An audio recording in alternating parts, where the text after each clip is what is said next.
What is ionic bond? The complete transfer of electron from one atom to another atom is called ionic bond. यानी जब कभी कोई एक atom अपने electron को लूज कर देता है या हम सिंपल वर्ड्स कहते हैं कंप्लीटली ट्रांसफर कर देता है दूसरे एटम को, तो इसके रिजल्ट में टू एटम्स के दरमियान जो कनेक्शन या केमिकल बॉन्ड फॉर्मेशन होती है इसे आयोनिक बॉन्ड कहा जाता है। सोडियम एटम जो कि एक मेटल है और अपने वैलेंस शेल में मौजूद इलेक्ट्रॉन को लूज कर रहा है। जैसा कि हम जानते हैं कि सोडियम जिसकी इलेक्ट्रॉनिक कन्फिग्रेशन 281 है, यानी कि सोडियम एटम के वैलेंस शेल में मौजूद 1 इलेक्ट्रॉन होता है जिसे ये लूज करता है। जबकि अगर क्लोरीन की बात की जाए जो कि एक नॉन मेटल है, क्लोरीन की इलेक्ट्रॉनिक कन्फिग्रेशन 287 है, यानी क्लोरीन के वैलेंस शेल में 7 इलेक्ट्रॉन्स मौजूद होते हैं और ये 1 इलेक्ट्रॉन को गेन करना चाहता है। अब ऐसा क्यों क्यों सोडियम और क्लोरीन के दरमियान आयोनिक बॉन्डिंग फॉर्मेशन होती है? जैसा कि हम जानते हैं कि हर एटम ये चाहता है कि वो स्टेबल हो जाए, और यहाँ पर सोडियम और क्लोरीन एटम दोनों ये चाहते हैं कि वो स्टेबल हो जाए। स्टेबिलिटी को अचीव करने के लिए सोडियम अपने वैलेंस शेल में मौजूद 1 इलेक्ट्रॉन को लूज करेगा, जबकि क्लोरीन इस 1 इलेक्ट्रॉन को सोडियम एटम से गेन करेगा। इसके रिजल्ट में सोडियम पर प्लस चार्ज और क्लोरीन पर नेगेटिव चार्ज आ जाएगा। इस तरीके से सोडियम और क्लोराइड आयन दोनों का वैलेंस शेल कंप्लीट हो जाएगा। सोडियम आयन और क्लोराइड आयन पर चार्ज फॉर्मेशन हो चुकी है। इस चार्ज के फॉर्मेशन के रिजल्ट में इस सोडियम आयन और क्लोराइड आयन के दरमियान अट्रैक्शन प्रोड्यूस हो जाती है, यानी कि आयोनिक बॉन्ड फॉर्मेशन हो रही है यहाँ पर, क्योंकि complete transfer of electron from sodium atom to chlorine atom किया गया है। इसके रिजल्ट में हमारे पास जो आयोनिक कंपाउंड फॉर्मेशन होगा, क्योंकि ये आयन से मिलकर एक कंपाउंड बनेगा, जैसे कि आप देख सकते हैं कि सोडियम आयन और क्लोराइड आयन जब आपस में कनेक्ट होंगे तो इसके रिजल्ट में हमारे पास सोडियम क्लोराइड फॉर्मेशन होगी, यानी वो नमक जो हमारे घरों में यूज़ होता है हमारे खानों को लजीज और खुशजायका बनाने के लिए, सोडियम क्लोराइड यानी कि टेबल साल्ट फॉर्मेशन होगी। Covalent bond. A covalent bond is formed by the mutual sharing of electrons between the atoms. यानी एटम्स जब अपने वैलेंस शेल में मौजूद इलेक्ट्रॉन्स को शेयर करते हैं तो इसके रिजल्ट में जो केमिकल बॉन्ड फॉर्मेशन होती है उसे कोवेलेंट बॉन्ड कहा जाता है। शेयरिंग ऑफ इलेक्ट्रॉन्स की सबसे सिंपलेस्ट एग्जांपल हाइड्रोजन मॉलिक्यूल है। हाइड्रोजन जिसके वैलेंस शेल में 1 इलेक्ट्रॉन मौजूद होता है और अपने वैलेंस शेल यानी कि डुप्लेट को कंप्लीट करने के लिए इसे 1 इलेक्ट्रॉन रिक्वायर्ड होता है। यही वजह है कि हाइड्रोजन दूसरे हाइड्रोजन एटम के साथ कोवैलेंट बॉन्ड फॉर्मेशन यानी शेयरिंग ऑफ इलेक्ट्रॉन्स करता है और इसके रिजल्ट में स्टेबल हाइड्रोजन मॉलिक्यूल फॉर्मेशन होती है। Types of covalent bond. Covalent bonds को टू टाइप्स में डिवाइड किया गया है, on the basis of electron pairs and on the basis of electronegativity difference. Types of covalent bonds on the basis of electron pairs.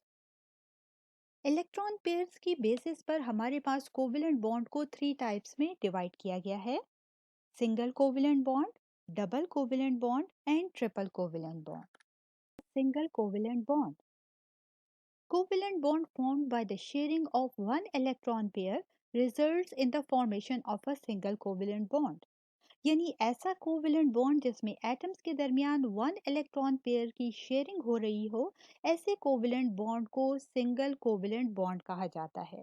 Second type of a covalent bond is double covalent bond. Sharing of two electron pairs results in the formation of a double covalent bond. यानी ऐसा covalent bond जिसमें atoms के दरमियान 2 electron pair की sharing हो रही होती है, इस कोवेलेंट बॉन्ड को डबल कोवेलेंट बॉन्ड कहा जाता है। Example of a double covalent bond. Double covalent bond जहाँ पर 2 इलेक्ट्रॉन पेयर की शेयरिंग हो रही होती है, और जो हमारे पास सिंपलेस्ट एग्जांपल है वो है ऑक्सीजन मॉलिक्यूल की। ऑक्सीजन एटम जिसके वैलेंस शेल में 6 इलेक्ट्रॉन्स मौजूद होते हैं और अपने वैलेंस शेल को कंप्लीट करने के लिए यानी कि ऑक्टेट को कंप्लीट करने के लिए ऑक्सीजन एटम शेयरिंग करता है। इस शेयरिंग के रिजल्ट में ऑक्सीजन एटम ना सिर्फ नोबल गैस कॉन्फ़िगरेशन को अचीव करता है बल्कि वो स्टेबल मॉलिक्यूल फॉर्मेशन भी करता है। Third type of a covalent bond is triple covalent bond. Sharing of three electron pairs results in the formation of a triple covalent bond. यानी जब टू एटम्स अपने थ्री इलेक्ट्रॉन पेयर्स को share करते हैं तो इसके रिजल्ट में triple covalent bond formation होती है। नाइट्रोजन जिसके वैलेंस शेल में 5 इलेक्ट्रॉन्स मौजूद होते हैं जिसकी वजह से वो अनस्टेबल होता है। क्योंकि हम जानते हैं कि कोई भी एटम तभी स्टेबल होता है जब उसका ऑक्टेट यानी कि आउटर मोस्ट शेल में 8 इलेक्ट्रॉन्स कंप्लीट हो। जैसे ही नाइट्रोजन एटम दूसरे नाइट्रोजन एटम के साथ इलेक्ट्रॉन की शेयरिंग करता है तो इसके रिजल्ट में ना सिर्फ वो नोबल गैस कन्फिग्रेशन को अचीव करता है बल्कि एक स्टेबल नाइट्रोजन मॉलिक्यूल फॉर्मेशन भी करता है। Types of covalent bonds on the basis of electronegativity difference. Electronegativity जिसे electron pulling tendency of an atom भी कहा जाता है, यानी किसी भी एटम की इलेक्ट्रॉन पेयर को अपनी तरफ अट्रैक्ट करने की सलाहियत को इलेक्ट्रोनेगेटिविटी कहा जाता है। इलेक्ट्रोनेगेटिविटी की बेसिस पर कोवेलेंट बॉन्ड्स को टू टाइप्स में डिवाइड किया गया है: polar covalent bonds and non polar covalent bonds. Polar covalent bond. Polar covalent bond is formed by the unequal sharing of electrons. यानी जब कभी एटम्स के दरमियान अनइक्वल शेयरिंग ऑफ इलेक्ट्रॉन्स के रिजल्ट में कोवेलेंट बॉन्ड फॉर्मेशन होगी तो इस टाइप ऑफ कोवेलेंट बॉन्ड को पोलर कोवेलेंट बॉन्ड कहा जाता है। Unequal sharing of electrons atom के दरमियान तभी होती है जब टू एटम्स के दरमियान इलेक्ट्रोनेगेटिविटी का डिफरेंस मौजूद हो। जिस एटम की इलेक्ट्रोनेगेटिविटी ज़्यादा होगी वो इलेक्ट्रॉन्स को अपनी तरफ ज़्यादा खींचने की सलाहियत रखता होगा और इसके रिजल्ट में उस पर पार्शियल नेगेटिव चार्ज आएगा। जबकि दूसरी तरफ दूसरा एटम जिसकी इलेक्ट्रोनेगेटिविटी कम होगी यानी वो इलेक्ट्रॉन पेयर को अपनी तरफ खींचने की कम सलाहियत रखता होगा जिसकी वजह से उस पर पार्शियल पॉजिटिव चार्ज आएगा।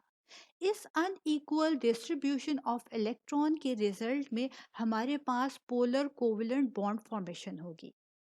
For example hydrogen fluoride. Hydrogen fluoride जिसे HF से रिप्रेजेंट किया जाता है और ये एक पोलर मॉलिक्यूल है क्योंकि इसकी फॉर्मेशन में पोलर कोवेलेंट बॉन्ड इन्वॉल्व होता है। यहाँ पर हाइड्रोजन जो कि ग्रुप 1 से बिलोंग करता है और इसके आउटर मोस्ट शेल में 1 इलेक्ट्रॉन मौजूद होता है। अपने डुप्लेट को कंप्लीट करने के लिए हाइड्रोजन को 1 इलेक्ट्रॉन रिक्वायर्ड है ताकि उसका डुप्लेट यानी कि आउटर मोस्ट शेल में 2 इलेक्ट्रॉन्स कंप्लीट हो जाएं। जबकि फ्लोरीन जो कि ग्रुप 7 से बिलोंग करता है और इसके आउटर मोस्ट शेल में 7 इलेक्ट्रॉन्स मौजूद होते हैं।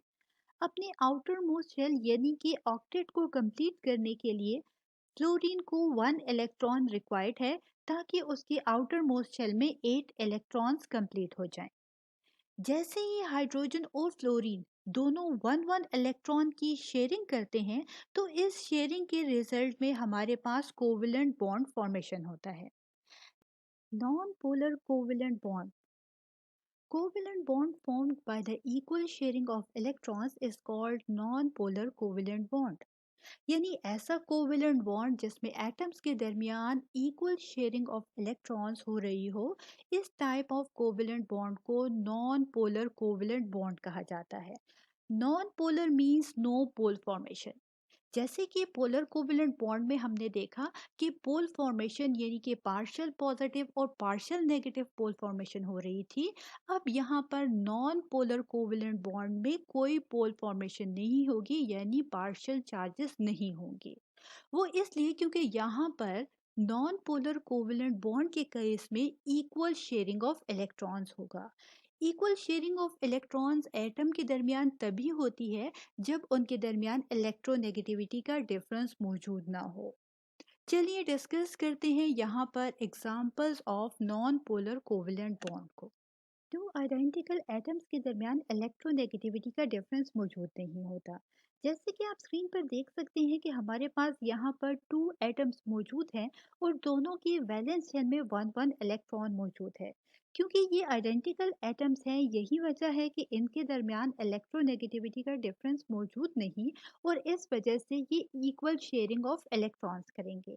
इस इक्वल शेयरिंग ऑफ इलेक्ट्रॉन्स के रिजल्ट में हमारे पास non polar covalent bond formation होगी। Examples of non polar covalent bond. First example है नॉन पोलर कोवेलेंट बॉन्ड की हाइड्रोजन मॉलिक्यूल। हाइड्रोजन एटम जो कि ग्रुप वन से बिलोंग करता है और इसके आउटर मोस्ट शेल में वन इलेक्ट्रॉन मौजूद होता है। अपने डुप्लेट को कंप्लीट करने के लिए हाइड्रोजन को वन मोर इलेक्ट्रॉन रिक्वायर्ड है। जैसे ही हाइड्रोजन एटम दूसरे हाइड्रोजन एटम के साथ इलेक्ट्रॉन की शेयरिंग करेगा, तो इसके रिजल्ट में दोनों हाइड्रोजन एटम के दरमियान बॉन्ड फॉर्मेशन होगी। क्योंकि यहाँ पर दोनों हाइड्रोजन एटम के दरमियान इलेक्ट्रोनेगेटिविटी का डिफरेंस मौजूद नहीं, क्योंकि याद रखें कि आइडेंटिकल आइटम्स के दरमियान इलेक्ट्रोनेगेटिविटी का डिफरेंस मौजूद नहीं होता और दोनों के दोनों हाइड्रोजन एटम जैसे ही इलेक्ट्रॉन की शेयरिंग करेंगे, तो इसके रिजल्ट में बोथ हाइड्रोजन एटम का आउटर मोस्ट शेल यानी कि डुप्लेट कंप्लीट हो जाएगा और इसके रिजल्ट में जो हमारे पास कोवेलेंट बॉन्ड फॉर्मेशन होगी, इसे नॉन पोलर कोवेलेंट बॉन्ड कहा जाता है। सेकेंड एग्जाम्पल है हमारे पास फ्लोरीन मॉलिक्यूल। फ्लोरीन जिसकी वैलेंस शेल में 7 इलेक्ट्रॉन्स मौजूद होते हैं, क्योंकि ये ग्रुप 7 से बिलोंग करता है और अपने ऑक्टेट यानी कि 8 इलेक्ट्रॉन्स को कंप्लीट करने के लिए फ्लोरीन को further one more electron required है। जैसे ही फ्लोरीन एटम दूसरे फ्लोरीन एटम के साथ इलेक्ट्रॉन की शेयरिंग करेगा, तो इस शेयरिंग के रिजल्ट में हमारे पास जो कोवेलेंट बॉन्ड फॉर्मेशन होगी, इसे नॉन पोलर कोवेलेंट बॉन्ड कहा जाता है। क्योंकि दोनों फ्लोरीन एटम्स के दरमियान इलेक्ट्रोनेगेटिविटी का डिफरेंस मौजूद नहीं, यही वजह है कि ये इक्वल शेयरिंग ऑफ इलेक्ट्रॉन्स करेंगे और जो बॉन्ड फॉर्मेशन होगी वो non polar covalent bond formation होगी। कोऑर्डिनेट कोवेलेंट बॉन्ड जिसे डेटिव बॉन्ड या डायपोलर बॉन्ड भी कहा जाता है, ये टाइप ऑफ कोवेलेंट बॉन्ड है जिसकी फॉर्मेशन तभी होती है कि जब इलेक्ट्रॉन पेयर की शेयरिंग टू एटम्स के दरमियान हो रही हो। इस इलेक्ट्रॉन पेयर की शेयरिंग में सिर्फ वन एटम इलेक्ट्रॉन पेयर को डोनेट करता है, जबकि दूसरा एटम इलेक्ट्रॉन पेयर को एक्सेप्ट करता है और इसके रिजल्ट में कोऑर्डिनेट कोवेलेंट बॉन्ड फॉर्मेशन होती है। कोऑर्डिनेट कोवेलेंट बॉन्ड के जरिए अमोनियम आयन फॉर्मेशन को हम डिटेल में डिस्कस करेंगे कि किस तरीके से डोनर और एक्सेप्टर अमोनियम आयन फॉर्मेशन में इन्वॉल्व होते हैं। अमोनियम आयन फॉर्मेशन में हमारे पास डोनर जो है वो अमोनिया है। अमोनिया एक स्टेबल मॉलिक्यूल है। वो क्यों? क्योंकि इसमें मौजूद सेंट्रल एटम हमारे पास नाइट्रोजन है। अगर नाइट्रोजन की इलेक्ट्रॉनिक कन्फिग्रेशन की बात की जाए, जैसे कि आप स्क्रीन पर इसका एटम देख सकते हैं, यहाँ पर आप देख सकते हैं कि हमारे पास नाइट्रोजन के फर्स्ट शेल में 2 इलेक्ट्रॉन्स मौजूद हैं, जबकि इसके वैलेंस यानी कि आउटर मोस्ट शेल में टोटल 5 इलेक्ट्रॉन्स मौजूद हैं। सो इस तरीके से नाइट्रोजन को अपने वैलेंस शेल को कंप्लीट करने के लिए फर्दर 3 इलेक्ट्रॉन्स रिक्वायर्ड है। यही वजह है कि नाइट्रोजन 3 बॉन्ड्स बनाएगा। In case of ammonia, nitrogen ने 3 हाइड्रोजन के साथ बॉन्ड बनाया है। सो इस तरीके से नाइट्रोजन का आप देख सकते हैं कि जैसे ही नाइट्रोजन 3 हाइड्रोजन के साथ बॉन्ड बनाता है, तो इसके रिजल्ट में इसका ऑक्टेट यानी कि वैलेंस शेल कंप्लीट हो जाता है और ये एक स्टेबल मॉलिक्यूल बन जाता है। अमोनिया में मौजूद हाइड्रोजन की अगर बात की जाए, तो हाइड्रोजन का आप स्ट्रक्चर जो है वो एटॉमिक स्ट्रक्चर देख सकते हैं स्क्रीन पर। यहाँ पर इसका जो फर्स्ट शेल है यही इसका वैलेंस शेल है और इसमें 1 इलेक्ट्रॉन मौजूद है। यानी कि हाइड्रोजन को अपने डुप्लेट को कंप्लीट करने के लिए further one more electron required है। और जैसे ही नाइट्रोजन और हाइड्रोजन वन वन इलेक्ट्रॉन की शेयरिंग करेंगे, तो इसके रिजल्ट में नाइट्रोजन का ऑक्टेट जबकि हाइड्रोजन का डुप्लेट कंप्लीट हो जाएगा और इस तरह से हमारे पास एक स्टेबल अमोनिया मॉलिक्यूल फॉर्मेशन होगी। साथ ही यहाँ पर one lone pair of electron मौजूद होने की वजह से अमोनिया मॉलिक्यूल जो है इजीली इस इलेक्ट्रॉन पेयर को डोनेट कर सकता है, क्योंकि इस लोन पेयर ऑफ इलेक्ट्रॉन की वजह से ये एक इलेक्ट्रॉन रिच स्पीशी है और कोऑर्डिनेट कोवेलेंट बॉन्ड में ये एज अ डोनर बिहेव करता है। फॉर्मेशन ऑफ अमोनियम आयन में हमारे पास H प्लस आयन जो है वो एज अ एक्सेप्टर इन्वॉल्व है। वो इसलिए क्योंकि याद रखिए कि H प्लस आयन फॉर्मेशन तभी होती है जब हाइड्रोजन एटम अपने वैलेंस शेल में मौजूद वन इलेक्ट्रॉन को लूज करता है, तो इसके रिजल्ट में H प्लस आयन फॉर्मेशन होती है। जैसे कि आप स्क्रीन पर देख सकते हैं कि H प्लस आयन में कोई भी इलेक्ट्रॉन वैलेंस शेल में मौजूद नहीं। यही वजह है कि इसे इलेक्ट्रॉन डेफिशिएंट स्पीशी कहा जाता है और ये इलेक्ट्रॉन पेयर को एक्सेप्ट करने की एबिलिटी रखता है कोऑर्डिनेट कोवेलेंट बॉन्ड में। जैसे ही अमोनिया मॉलिक्यूल में मौजूद सेंट्रल एटम नाइट्रोजन अपना इलेक्ट्रॉन पेयर डोनेट करता है H प्लस आयन को, तो इसके रिजल्ट में कोऑर्डिनेट कोवेलेंट बॉन्ड फॉर्मेशन होती है। इस कोऑर्डिनेट कोवेलेंट बॉन्ड को एरो से रिप्रेजेंट किया जाता है, जो कि इलेक्ट्रॉन रिच स्पीशी से इलेक्ट्रॉन डेफिशिएंट स्पीशी की तरफ ड्रॉ किया जाता है। प्रोडक्ट में हमारे पास जो फॉर्मेशन हुई है कोऑर्डिनेट कोवेलेंट बॉन्ड के रिजल्ट में, ये है अमोनियम आयन। अमोनियम आयन जिसे NH4 प्लस से रिप्रेजेंट किया जाता है, और साथ ही आप यहाँ पर देख सकते हैं कि स्क्वायर ब्रैकेट्स भी मौजूद हैं। ये स्क्वायर ब्रैकेट हमें बताती हैं कि जो स्पीशी इस स्क्वायर ब्रैकेट के अंदर लिखी जाती है और वो हमारे पास डोनेशन ऑफ इलेक्ट्रॉन पेयर की from electron rich species two electron deficient species के रिजल्ट में बनती है, इसे इस स्क्वायर ब्रैकेट में लिखा जाता है और इस स्क्वायर ब्रैकेट में मौजूद स्पीशी को एडेक्ट कहा जाता है। Formation of hydronium ion. Coordinate covalent bond के जरिए हाइड्रोनियम आयन फॉर्मेशन में हमारे पास वाटर एज अ डोनर जबकि H plus ion as a acceptor involve है। चलिए जानते हैं कि क्यों फॉर्मेशन ऑफ हाइड्रोनियम आयन में हमारे पास water molecule as a donor यानी कि इलेक्ट्रॉन रिच स्पीशी के तौर पर, जबकि H प्लस आयन हमारे पास एज एक्सेप्टर यानी कि इलेक्ट्रॉन डेफिशिएंट स्पीशी के तौर पर क्यों इन्वॉल्व है। वाटर जिसे H2O से रिप्रेजेंट किया जाता है और ये एक स्टेबल मॉलिक्यूल है क्योंकि इसमें मौजूद हाइड्रोजन और ऑक्सीजन दोनों का वैलेंस शेल कंप्लीट है।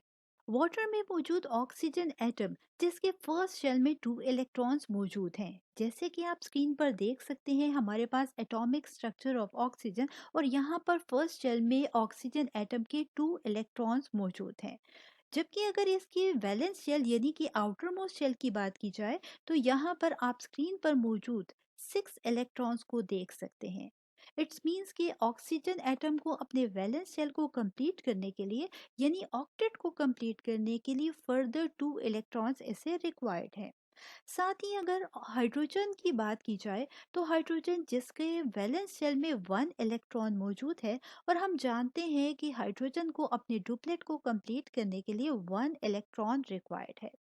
यही वजह है कि जैसे ही ऑक्सीजन हाइड्रोजन के साथ बॉन्डिंग करेगा और 2 बॉन्ड्स बनाएगा, तो इसके रिजल्ट में ऑक्सीजन का ऑक्टेट जबकि हाइड्रोजन का डुप्लेट कंप्लीट हो जाएगा। क्योंकि ऑक्सीजन को 2 इलेक्ट्रॉन्स रिक्वायर्ड हैं, यही वजह है कि 2 हाइड्रोजन के साथ ये 1 1 इलेक्ट्रॉन की शेयरिंग के जरिए अपने ऑक्टेट को कंप्लीट कर लेगा।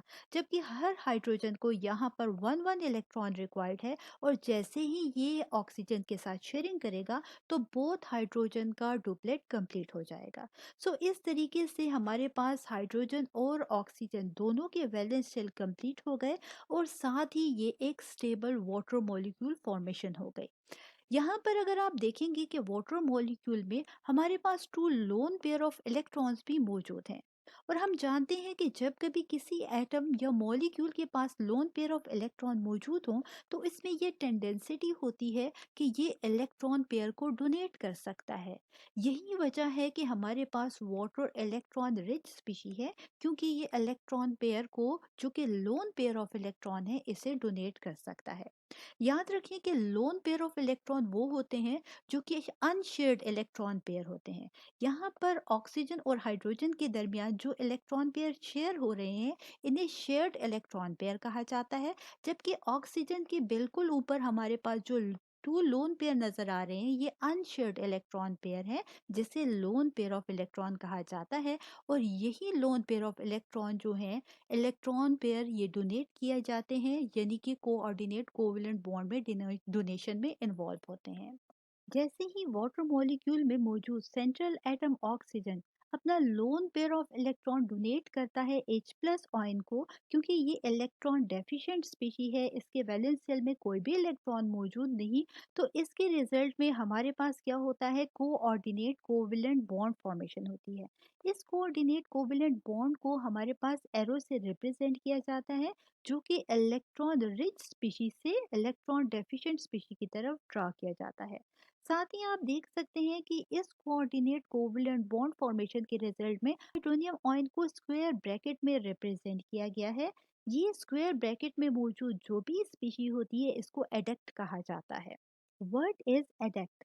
This species formed after the donation of electron pair from donor to acceptor is called adduct. यानी वो स्पीशी या प्रोडक्ट फॉर्मेशन जो डोनेशन ऑफ इलेक्ट्रॉन पेयर के बाद फॉर्म्ड होता है कोऑर्डिनेट कोवेलेंट बॉन्ड फॉर्मेशन में, इसे एडक्ट कहा जाता है। एग्जांपल्स ऑफ एडक्ट हैं हमारे पास ammonium ion and hydronium ion.